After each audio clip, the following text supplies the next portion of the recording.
good day everyone sa lahat ng mga kaibigan, mga followers and subscribers. At sa mga hindi pa naka-follow and subscribe, please follow and subscribe. Ito po muli si Coach Bong Sakong ng Bong Sakong Hybrid FMA. Okay, so sa mga hindi pa, ngayon pa lang nakakapanood, okay, balikan nyo na lang yung tutorial number 1 ko kasi tutorial number 2 na tayo ngayon. Alright, so yun, bago tayo magpatuloy sa mga hindi pa follow and subscribe, please follow and subscribe. Okay, so last time ito lang tayo. 1, 2, 3. Yun lang yung ginawa natin. 1, 2, atras, okay? And then follow. Alright. So dadagdagan natin siya ngayon. Bali magiging dalawa na ulit yung follow. Okay, so 1, 2, okay? Follow sa ulo, and then follow sa tuhod. Alright, sa tuhod o sa forearm, depende na sa inyo. Kasi parehas lang yung kanilang galawan. Kung sa baba o bandang taas, yun lang siya. Kaya magbabago lang konti.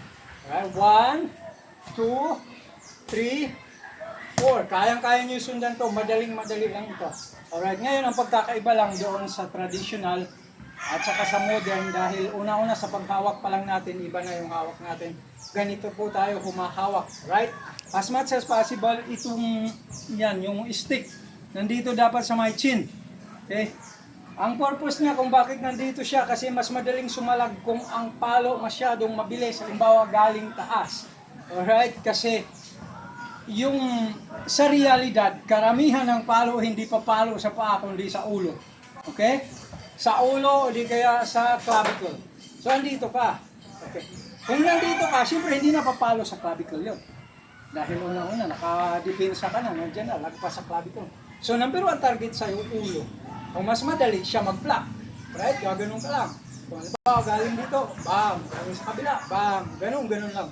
Ngayon, nagkakaiba na lang yan kung sa pag-block mo, halimbawa, alam mo na talaga paano gamitin to. Kung mag-block ka, okay, ito yung block mo, and then yun yung strike mo.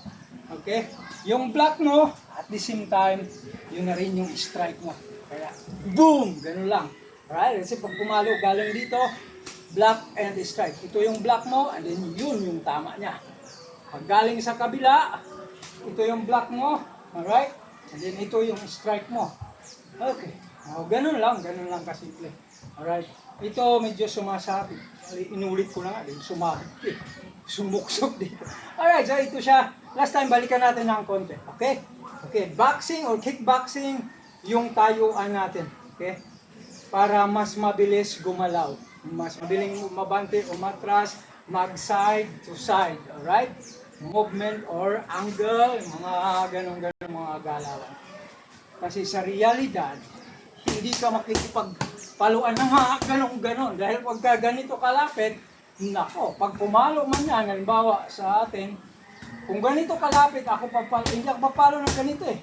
Susuntok ako. At kung sabit ako dito, okay, mas madaling mag-follow up and din sa magpapalo. Ayun. O kung pumalo man ako, let's say malayo ng konti, nandito na agad ako. Imbis na pumalo ako, kung ganito kalapit, kasi wag ganun ako, hindi. Ito na ako eh, di ito ako. Ganito tayo, right?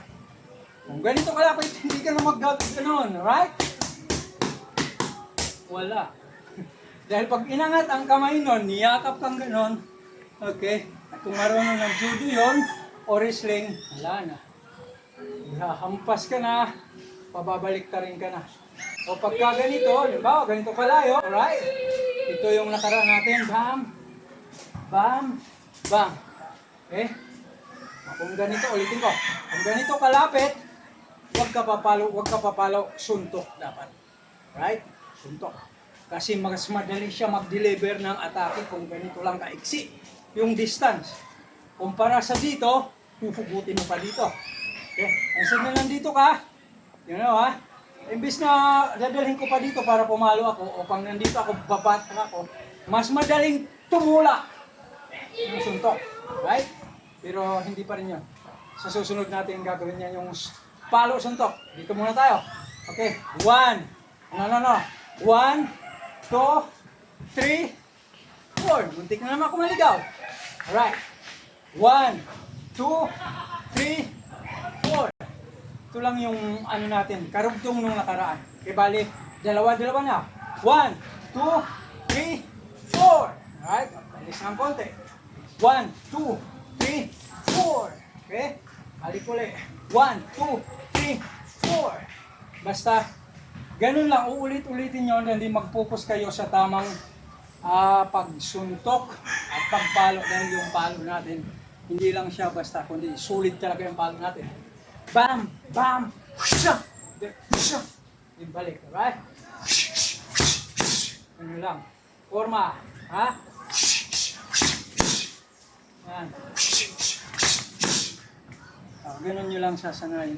Paulit-ulit hanggang sa parami ng parami, let's say mga 8 to 10 repetition. Ano kung medyo malakas na, tumataas na stamina nyo, pwede nyo na siyang dagdagan ng mga 15, 20 repetition para mas mabilis kayong gumaling. Salamat po, hanggang sa muli. Ito ang Sakong Combat Mixed Martial Arts. Salamat po.